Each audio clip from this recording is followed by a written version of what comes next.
Hi, everyone. Welcome to the Philadelphia Asian American Film Festival live stream. My name is Ryan, and I'm a programming volunteer here at PATH. I'll be moderating today's filmmaker Q&A with the creators featured in Georgia and featured in The Language of Healing. We'll be taking audience questions, so make sure to type your audience questions into the comment section. Today, we are here with JL of Georgia and Kuang of Snake Trail. Feel free to introduce yourselves, talk a little bit about your history and the projects that are featured here today. JL, can you go first? So my name is Jill Pak. I'm the director of Georgia, and I'm so glad to be a part of PATH and to, I guess, introduce my film. Hopefully it's my last short film. I'm just kidding. Uh, because it's so hard making short films. A lot of work and you spend a lot of money. But I guess I'm talking about nonsense right now. I should be talking about the film. Oh yeah, the film's about.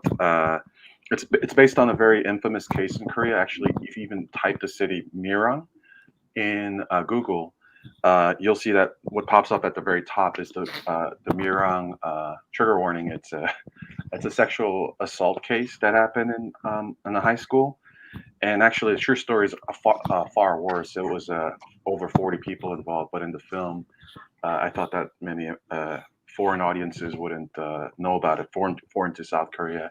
So I had to even reduce the amount because people couldn't believe it. But yeah, the story is based on that, and I thought more people should know about the existence of rape culture in Eastern society. Thank you for your introduction. And Kuang? Hi, my name is Shikong. Snake Trail is my USC thesis film about basically it's sort of like a surreal, magical realism film about a little girl in China dealing with the grief of losing her mother, but then she was caught in between this spiritual world and the basically the institution. So it's kind of like a fairy tale, but also kind of dark. Dark fairy tale. Thank you, guys. For this program here today, both me and my co-curator Chetana, we chose films that are very depressing, but in the end, hopefully very rewarding and very cathartic. It is very paradoxical that we can only find healing in the presence of such loss. That it only occurs when something so deeply personal is taken away from you. In Georgia, we find that even a daughter's empty, unfinished font can still resonate so loudly, posthumously, in her absence. In Snake Trail, when a child loses her mother and household provider, it takes that taking away for her to be comforted by her memory, to move on in this strange new world with bureaucracy, with responsibilities, with illegitimacy. It's just a lot of different layers, but through that we are able to find hope. Um, so these are very deeply emotional, personal, and mostly taboo topics, at least within Asian culture. This may be a little bit of a cliched question, but to the both of you, can you speak to how you decided to choose such complex and challenging topics, especially coming from, at least from my experience, like we, as like somebody who's Chinese, we just don't talk about these things. JL, would you like to Oh, start? me. I think there have been enough films. I think about the Mirang case and about the prevalence of sexual violence. Especially in Korea, it was nationwide news actually. My subject matter, but what a lot of people don't talk about and what interested me was what happens afterwards. The term double victimization. You don't see that often in films. It's always about the actual case itself. But what happens afterwards, like with the parents and even friends and family, everyone becomes a victim, not just a victim herself, but also she becomes double victimized as well, because some people don't believe her, and also the corrupt legal system in South Korea, how it allows such heinous crimes to be not they're not as punished severely. I think in the case that I'm the subject matter of Georgia, in that case, no one did any jail time, no prison time, and so it's pretty depressing, as you put it, like you put it, yeah. Yeah, and for me, I also kind of noticed, although it's like entirely in another lane, that in Asian culture, the death rituals always been like a taboo. Like you don't talk about it, you don't put it on the big screen, but it's like such a intense experience when you actually experience it. And I just always wonder like what it's like to like tell a story about that. And it's definitely perceived as like unlucky or like bad luck to even shoot it. And we had to give out red pockets to the actors who like portrayed a dead body on the screen and so on. It's been a whole thing. And that's why it's kind of uncharted territory, or like no one has tried to like put their personal narrative onto the death ritual, or like anyone who's experiencing a death in a family and having to go through that whole ceremony. And I think choosing this subject for me personally is a way for me to deal with like the grief in my own life, and filmmaking has been healing me through that process. So I guess it's more on a personal level that I chose to attack on this challenging subject.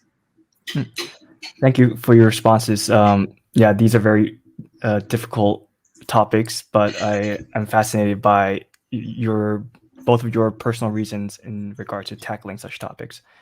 For Shikong, I know that in your past you have done a myriad of different projects. I'm curious, at least in this case, you've decided to use magical realism to sort of evoke the sense of the supernatural, and amidst like the cold, washed out like doctor's room, in comparison to like the very soft lighting of the personal, like next to the hearth of the fire pit. What went into designing such or your setting for your art direction, and how did you decide to go with a traditional narrative over something more experimental in your case? I guess I don't know. I feel like the whole story setup is kind of experimental in the way that it's it's just rarely talked about in life and rarely portrayed in cinema. So, but then I was really I was really heavily influenced by Guillermo del Toro and his theory on fairy tale, and his use of fairy tale elements in his films. So I feel like although a lot of the fairy tales and the sort of the spiritual beings appearing in this film are kind of eerie and haunting, but it's still providing my main character the warmth she needed and the solace she needed from from that grief. So I want that space, her spiritual space, her bedroom, to be a place of warm and sacred feelings. In comparison, the hospital space, the outside world. Also, it's worth mentioning it's northern China, so the winter is exceptionally cold. So it's definitely like even a more drastic comparison between the outside and the inside. That's why I sort of chose it to be very different and to allow her the space to kind of have that imagination go wild. Mm-hmm. I'm from southern China, so I can't relate, but I can see that in the film with the grandma layered beneath that blanket with her like just finding her own personal space beneath like in her bed with a flashlight in hand. But yeah, I can also see like the comparisons with like the fairy tales and Guillermo del Toro's. It's just that close proximity and like the cinematography is very provocative. For JL, I read up on the film's page that you mirrored the film's color palette after the Korean and the Georgian state flag. Also, that it's a bit of a weird sort of through line, but you chose 3 words with you and your producer and decided to write a film about it. Can you speak to a little bit to like the decisions behind that and sort of Yeah. like the history of that game? If there are any like projects that might have been shelved or just Oh, yeah, actually, because when you're with a bunch of artists, you play these creative games, I remember like one of the games is like Saw It in the Theater, which is credited to Adam from college, where like you would name a film you saw in the theater, and you would try to find something that no one else saw in the theater. So it's like kind of an elitist game, but you play games like that. But the one game that we enjoyed playing is like you come up with 3 random words and you have to complete a story. And so that's like a drinking game among our producers. But the 3 words are actually bicycle helmet, tonkatsu, and banner. And it's not because I'm a genius or anything. It's just I think these sort of these sort of like it's like a writing game, and actually they make you more creative actually. But you had these ideas in your head, and you're finally, oh my god, this is an opportunity to say it. So that's how I came up with a story. But everyone afterwards, they're like, "Oh my God, let's stop drinking. Let's go home and make this." And but the color palette, I mean, the way I try to visualize my films is I always have to have a theme.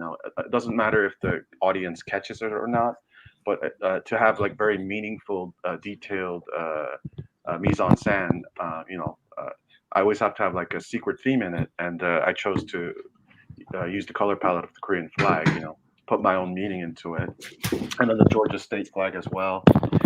I guess they both have similar colors, which are blue, red, and blue and red, and there's also white. But the difference is that the Korean flag, it has black, while the Georgia state flag has yellow. So anything positive that had to do with the daughter's life, I would make yellow. Like for instance, like there's the props, like her English book, or her piggy bank, even her locker. But everything negative in her life, I would make it black, because the things that would try to make her stay in Korea. So I put a theme, like these there's a pattern to everything, with the art direction, and there's a theme to it, and that's how I like making films.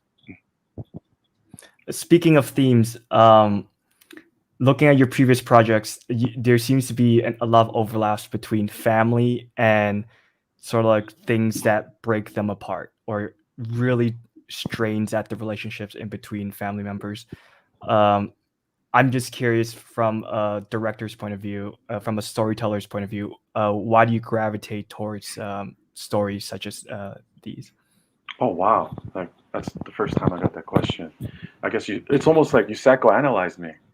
Yeah, maybe. Yeah, I think now that you asked me that, maybe it's because it wasn't intentional, but I think it's like sort of like me trying to find my lost childhood, because we're all we speak English, and I mean, right? I think you're probably Asian American, right? Yes, sir. Living as an Asian American in America, I think when you're living in America, they treat you like, especially for my childhood, it was more like I was Korean here in America. But when I go back to Korea, I'm like American. Like, so I'm never. I'm always a foreigner wherever I go. So I think I had like this interesting childhood going back and forth, and I guess it wasn't that the family structure was very different wherever we went. So I think maybe like to psychoanalyze myself, I think I'm always trying to find fill up that hole that I have in my childhood. Maybe I'm scarred from my childhood, scarred by my family, maybe, and that's why I'm trying to make films to heal myself through these these films about broken families. With Asian Americans who isn't at least a little bit scarred, right? Yeah. And with Shikong, I know that it's going back to the topic of your background. You're from Beijing, but you study psychology at USC. Then you also got your master's at USC. You've been through all these different career stages prior to Snake Trail. Can you and then within the realms of your filmography, with Anchor Baby, you talk about sort of like the legality of being in America with sort of like raising that family. With Snake Trail, it goes back to the legality of being an illegitimate child and the benefits that you cannot acquire in China. Um, how has your personal experiences sort of shaped the way that you tell stories or the topics that you are interested in? So similar Yeah, topic. I mean, I feel like, of course, like I've been privileged enough to be never put into the situations of my main characters in those two films, but I do understand where both the characters in my two films are coming from, because being an international student, being like a so-called fob in the Asian community, um, it's always like I'm splitting my time, I'm splitting my energy here and there. And I guess especially for Anchor Baby, it's sort of I'm always facing the sacrifice that I left behind by coming all the way so far to attain my college education, my MFA. My family, who's I don't have any family, I don't have any friends when I first came to the United States, so it's always a feeling of leaving something behind and trading something very valuable in my life for a better chance, for a better opportunity.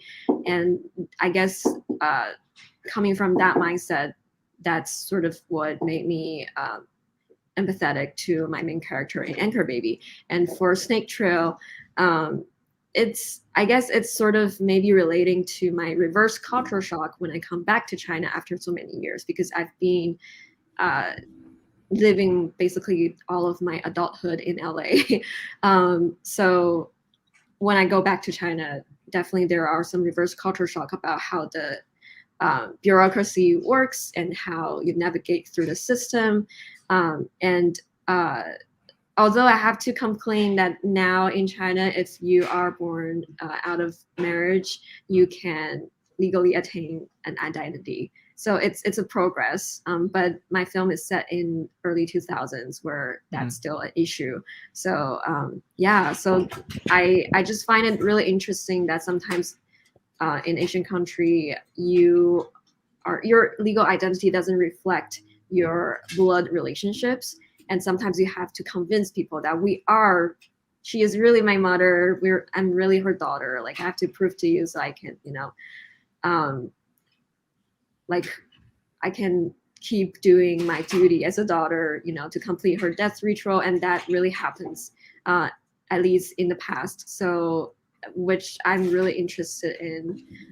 So yeah, that's why I guess that's how it sort of relates to my personal experience.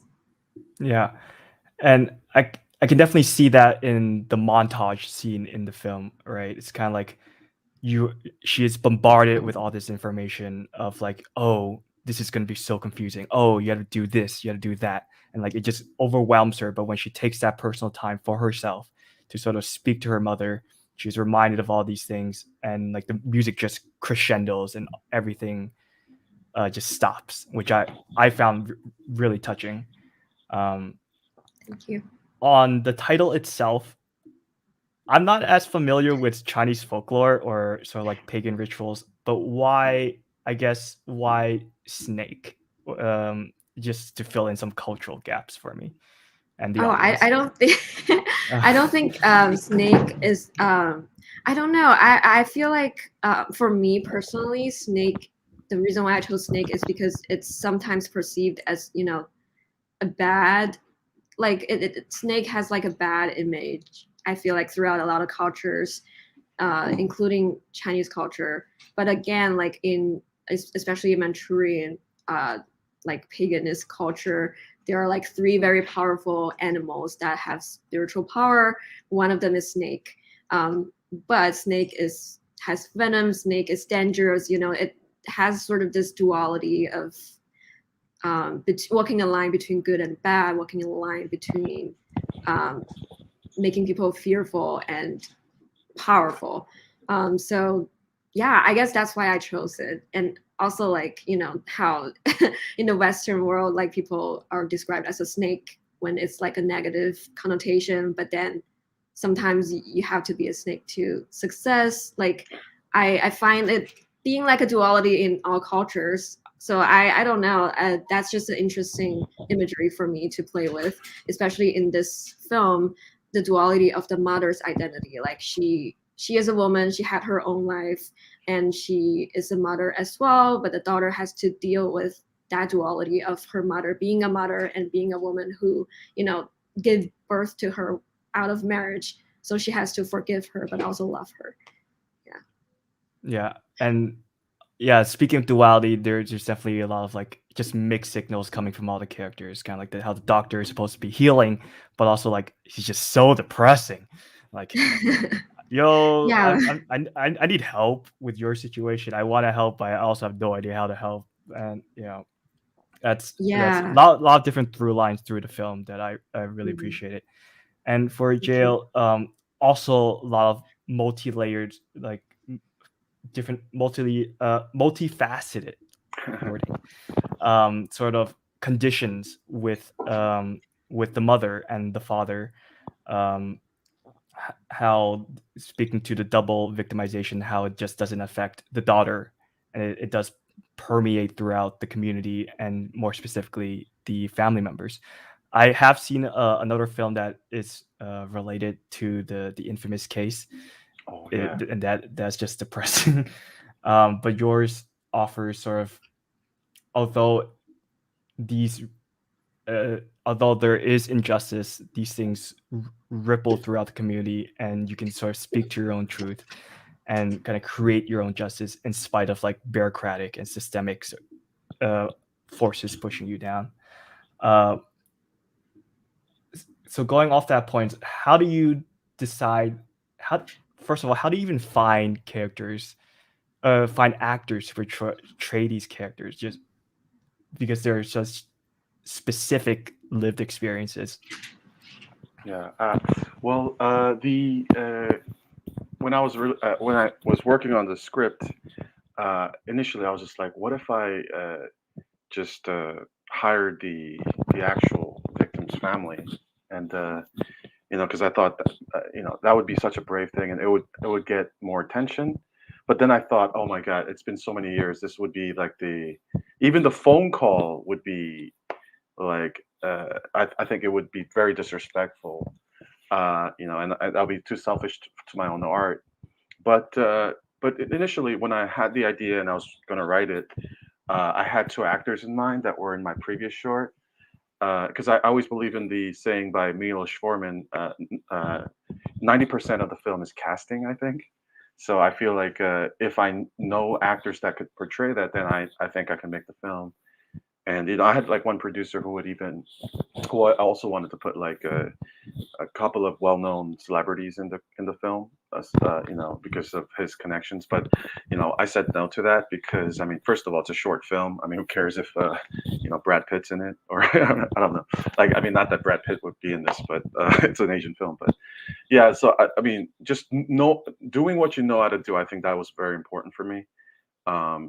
So like casting, when those two actors said they would do it, I just had complete faith that they would kill it. I mean, the female actor, she took 6 months preparing for this role, even though it's a short film, and I hopefully it shows. I think it shows that she put a lot of dedication into the role.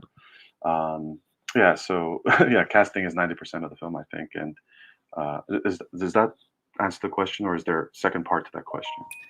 Uh, that answers the question. I think this. Yeah. I was also very impressed with both the lead actors. The father, you can feel the strain on his body and then on his spirit Yeah, as he has yeah, to care for his mother. I mean, for his wife. And I didn't even realize that she was acting. I thought she actually had a stroke. So yeah, that, yeah. that's very intense stuff. Actually, just to add, that was my first time working with a method actor. Like, you hear about method actors. I mean, this is actually a compliment, but it's actually kind of an interesting experience. She was actually in character throughout the shoot. Like, so like when she had to use the restroom, we had to take someone. Someone had to help her there, and she was actually talking like that, like a 1 week before even shooting. So yeah, she takes it pretty far, but it was very interesting. Respect. Yeah. Yeah, yeah. Like there's this one scene where, like one of my, because we're on a limited budget. Every short film is, and there's the two teachers coming out with her. Remember that? And like one of them, is my friend, and he's a professor, and he's coming out, and I just had a really pale face. I was like, "Are you okay?" And he's like, "Oh, the main actress, she was cussing me out." I'm like, "What?" He's like, "So before the take, she was whispering in his ear, like, 'How dare you do this to my daughter? You knew, didn't you? You effing blah blah blah.'" She was doing that, and I was like, "No wonder your acting was good," because she was doing that to get into. I mean, it's like it was even before roll camera. Like even before roll camera, she was just whispering in their ears. But it did really help their performance because I was like, "Oh my god, these are the best takes." But then, Yeah. Yeah, I yeah, sound scared just imagining that. Oh man. yeah, I do believe we're coming to an end with the time that we have today. So thank you guys both for coming out and joining me in conversation to speak about your films. Um, if you like, we can all talk about where we can find you for any further projects, any future projects, and how we can support you down the road. Shikong, would you like to start? Oh, I guess you can find me in terms of social media on Instagram. That's where I post most of my work, and I do have my personal website, and I split my time between Beijing and Los Angeles. So, yeah, I'd love to come on to any future projects if any people in those two cities are doing anything interesting. Yeah. okay. And I have Instagram as well. It's just my name.